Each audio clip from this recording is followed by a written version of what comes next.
This is Trash Talk with your host, Garrett the Trash Man. What is up, everybody? I'm Garrett the Trash Man, and you are listening to Trash Talk. I have my co-host here, John Ballard. How we doing today, Johnny? Pretty dang good. Pretty happy on this Tuesday before Thanksgiving, huh? Mm-hmm. You traveling at all for Thanksgiving? No, all the family's coming here to town. But I got oodles and gobs of family coming. So. Oh, well, John, you're not from that big of a family, so... Just a little one. Don't act like you got a ton of family. Well, first of all, thank you to Larson Waste for being our sponsor. Listen, this might be boring for a lot of you guys, so fast forward the next about 45 seconds if you do not live in our service area, but I'm going to give Larson Waste holiday schedule because I want to say that as much as humanly possible. Residential customers in the White Mountains. If you're on Thursday, your pickup day this week will be Friday. If you're on Friday, your pickup day will be Saturday, with one exception. If you live in the country club in Snowflake, your pickup day is generally Friday. It will be Friday still this week. So take note. Take note. Write it down. Say it. Now, Rim Country. If your pickup day is Thursday, your pickup day will be Friday this week. If your pickup day is Friday, it will still be Friday. We're doing both routes on that day, on Friday. Thursday and Friday will both be done on Friday. Woey. Woey. No changes to the commercial routes. We will be running on Thursday for if it's a commercial route, so nothing to worry for you there. And our office will be closed Wednesday, Thursday, and Friday. Yes, sir. So now you know. Tell your friends, tell your kids, hide your wife. Dog too. Larson, hide your kids, hide your wife. Anyway, that's our Thanksgiving schedule. Thank you for Larson Waste. One other thing, Larson Waste Black Friday deal. Sign up and get the rest of the year for free. Straightforward.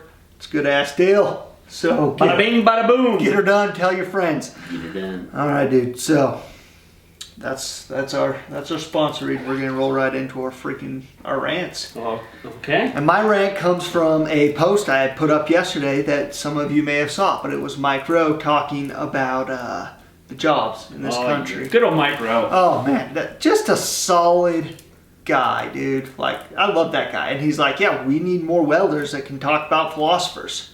And he's really just speaking to like the trade gap that's there, and there's such a bad stigma around blue collar jobs, whether it's welding, plumbing, trash man, electrical. It's like that's what the silly or the primitive dumb people do, and us smart people go to school.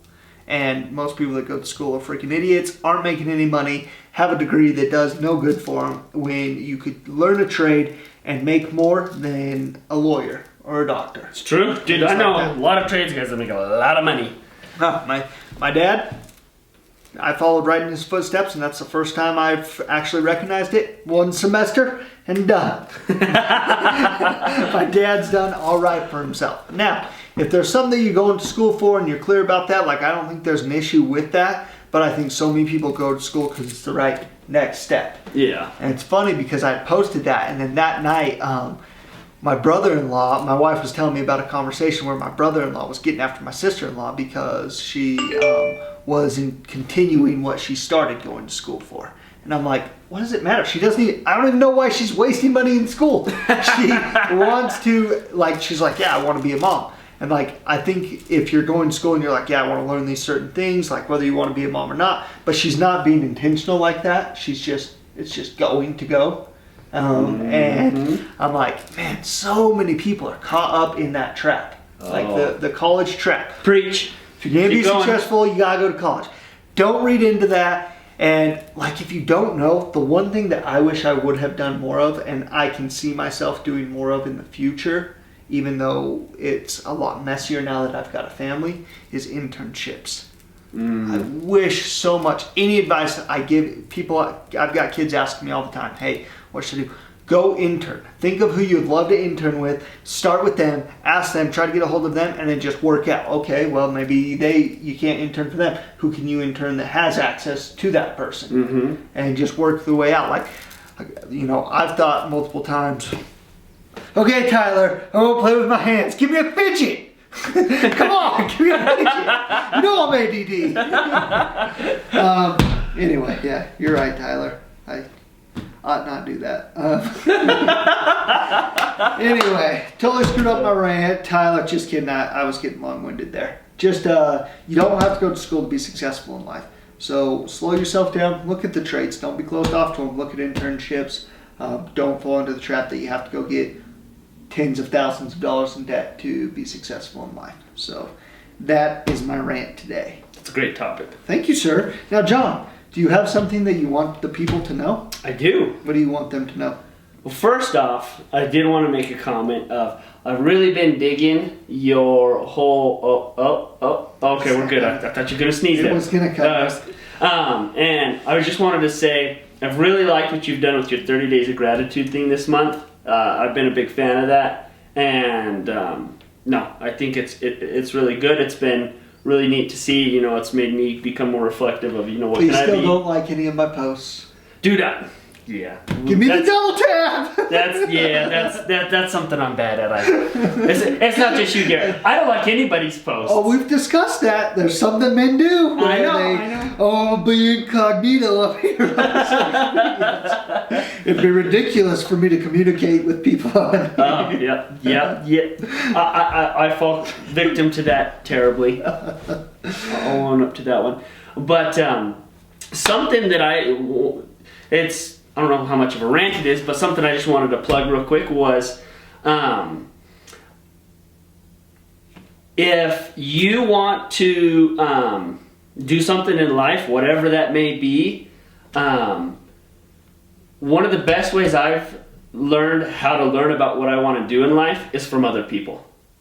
And I've mentioned it, maybe once or twice on the podcast already, but I've created a habit of taking people out to lunch that I want to learn from, that I have seen them do something in their life that I want to emulate in some way. And that has been so powerful for me, and has helped me in so many ways, because at least in my life, when I can learn something from someone else like that, I learn really well in those situations. And so that has been something that has really been very, very helpful, insightful, and has really helped me make some changes in my life, is learning from other people that have in some way done what I want to do in my life. Yeah. And man, that has just been really big for me. That's awesome. And one thing I think you're an incredible example of that, because the danger in doing that, in my opinion, is that you mistake talking and going and having those lunches as actions. Not you personally, but a person could. Yeah. And one thing why I say I think you're an incredible example in that is you did that. And then you went and started a business, and you're using that information to improve your business. So if you're going to take that advice, which I think is absolutely incredible advice, the danger is acting like that's taking action. That's not taking action. That's gathering information, which is step one. Mm-hmm. And then you've got to take action with all that information you gather. And you freaking killed it in that, Johnny. Johnny boy has killed it in that. So, yeah. Oh yeah, we need to get buttons in here. To make the applause and the laughter. Yeah. We need say something that's not that funny and hit the button, and everyone get the laughter, and then it seems a lot funnier. Exactly. I can edit him in. Oh, he'll edit it in. Yes, great. I want a good laugh. Yeah, did you drink a pre-workout before this? No, I did not. You saw how tired I was. It just hypes me up, which, whoa, that's the topic of this podcast. Oh. Keeps us motivated. What a great segue. Yeah, so we've talked about this a few times in different ways, whether it's in rants or other things, but I think it's something that is so valuable to people, and a question that people constantly have on their minds. It's like, man, I lose motivation, I'm good, I feel good, and then I don't feel good. And that's the question, is what keeps you motivated and driven? And we're just going to ask that question. So, John, start with you.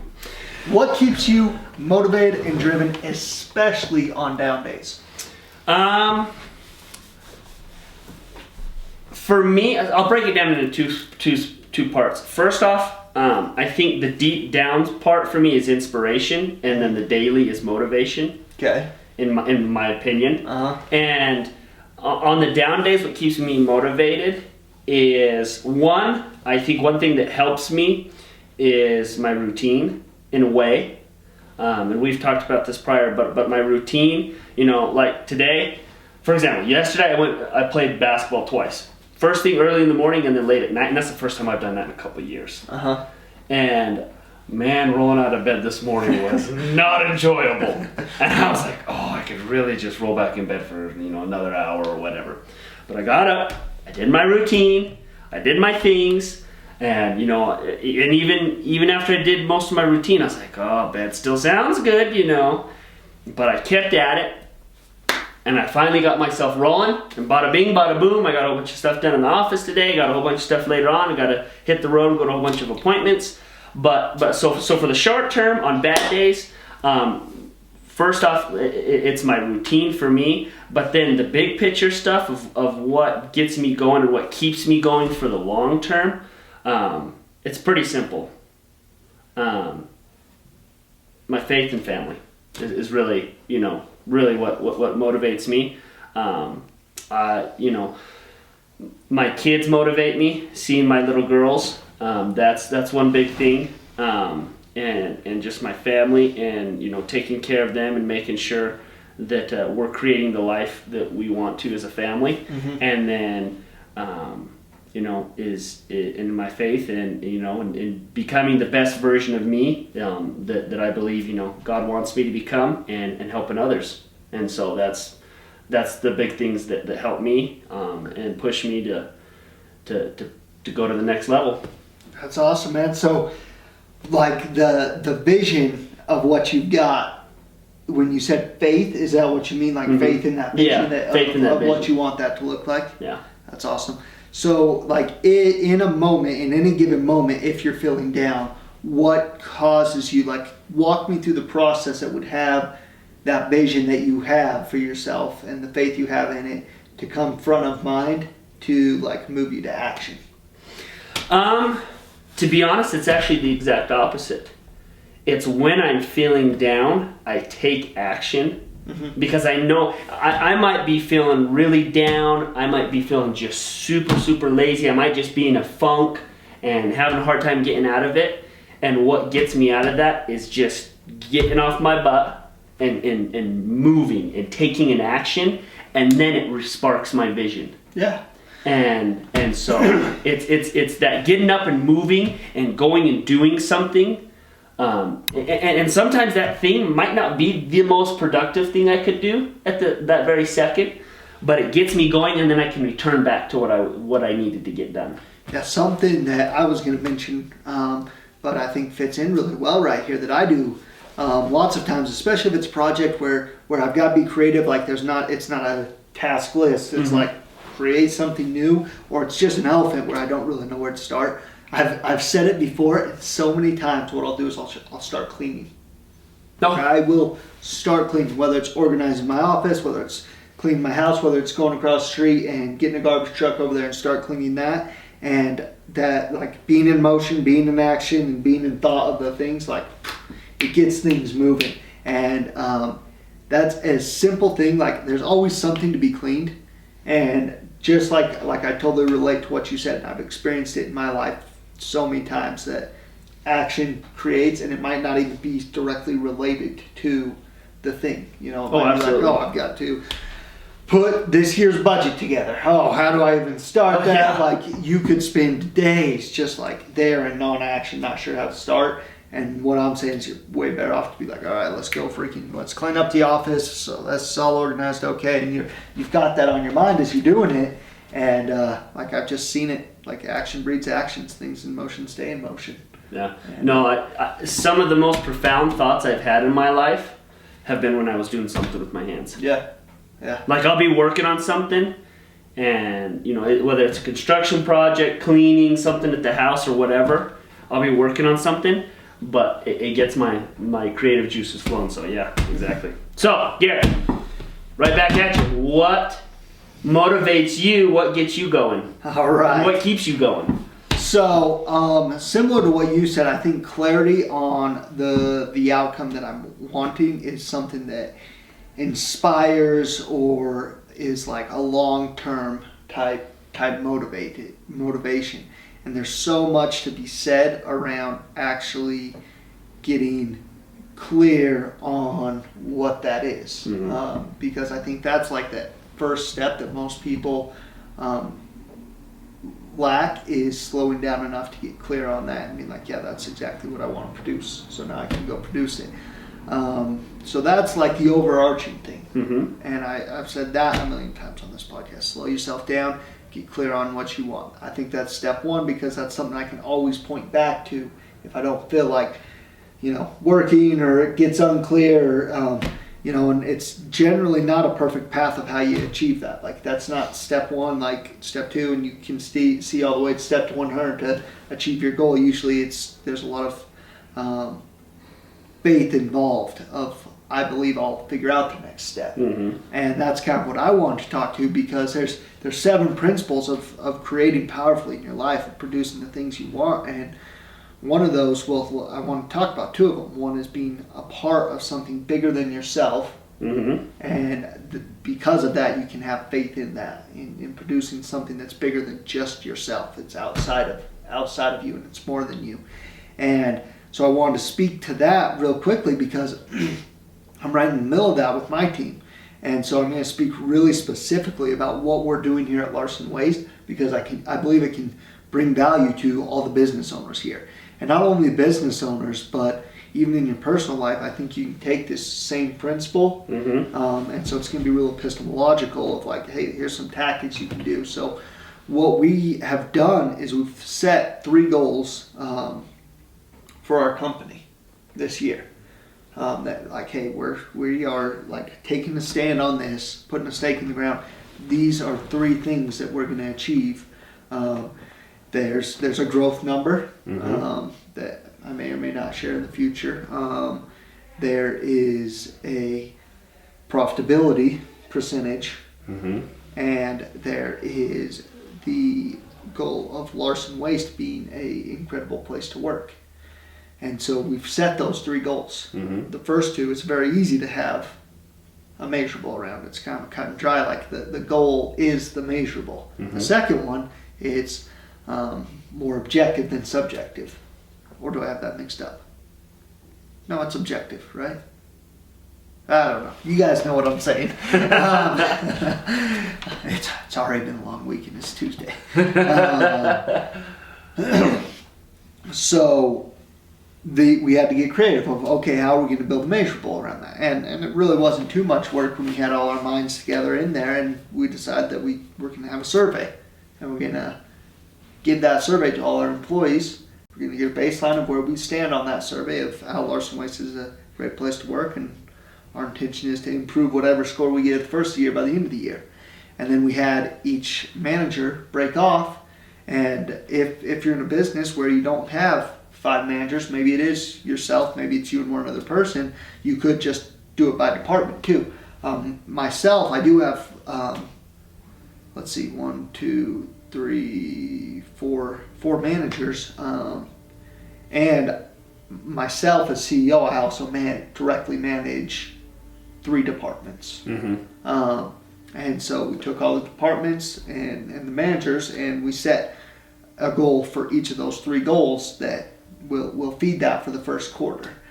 And as I'm going through this with the managers and helping them create things, measurables and things like that, the importance of what we're creating, or the important thing that we're creating, is we're allowing everyone in the company to now be very clear of how they're a part of something bigger than themselves. And coming back to what I said at the very first, I think that's such an important thing for human nature, and you've got to, as a leader, if you lead people, produce a situation that allows people to be able to connect that. It's not a vague thing like, yeah, I'm a part of this bigger company, like I'm not real clear how I contribute, but I think there's so much value in drawing the lines for them of how they're a part of the bigger thing than themselves. And then going back to your faith, like that allows you to have that faith in that something bigger, whether it's faith that you can achieve those 3 goals as a company, whether it's faith that if it's personal goals. And like I said, I think a lot of times some people get caught up in not having the perfect plan lined out, which there's some value in lining out how you're going to do it and being intentional about that. And don't let that stop you from being in action and having faith that you'll be able to figure out what the next steps are, even if you're not sure what they are. So that keeps me very, very motivated, or inspired. I would say probably more inspired. That's what's inspiring to me. And the gratitude of that, linking that back, I said this last week, gratitude, I believe, is the best motivator, the best drug, the best whatever. I use it all the time when I get spun up. If I'm like pissed off about some situation, some whatever, it could really constrain me. You know, you can spend days constrained because a conversation happened the way you didn't want it to happen or whatever. The fastest way that I've found for myself personally to pull out of that is gratitude. Yeah. It's like, man, how bad can it be? Like when you look at you take a step back, go, all right, what am I grateful for? Man, it changes that like that, and you're able to actually clean up whatever has you spun up a lot faster and a lot more creative. It's your cocaine. It's my cocaine. I just crush up some gratitude and just, some gratitude to the system, and we roll. But yeah, and I think it's across the board. If it's working out, like, man, be grateful that you have a body that can move and can function. And you look at some of these people, I don't know any personally, but you see them on Instagram, these guys that maybe don't have legs, don't have arms, and they're at the gym killing it. Like, yeah, the freaking bodybuilders. Yeah. And you're like, what? I see that and I'm like, how can I not take care of this, like, functioning machine I've got? And these guys are taking care of, players with so many disabilities, or, whatever it is, just bringing gratitude to it. Whether it's, you're spun up with your wife and you're like, you know what, like, let me step back and look at the things I'm grateful for with her. That would change it like that. That would change her experience of you as well, which that's when you'll really start to see some serious performance. So. Oh, yeah. Yeah, that's what I got, dude. That's what I got for the old motivation. Yeah. This Thanksgiving. So, yeah. You got anything more to add? No, I couldn't agree more. I loved what you said. Sweet. Well, I appreciate you guys. I'm grateful for you guys. I hope you guys have an incredible Thanksgiving. Spend time with family or friends or yourself or whatever the heck you're going to do, but be intentional and enjoy it. Peace. Deuces.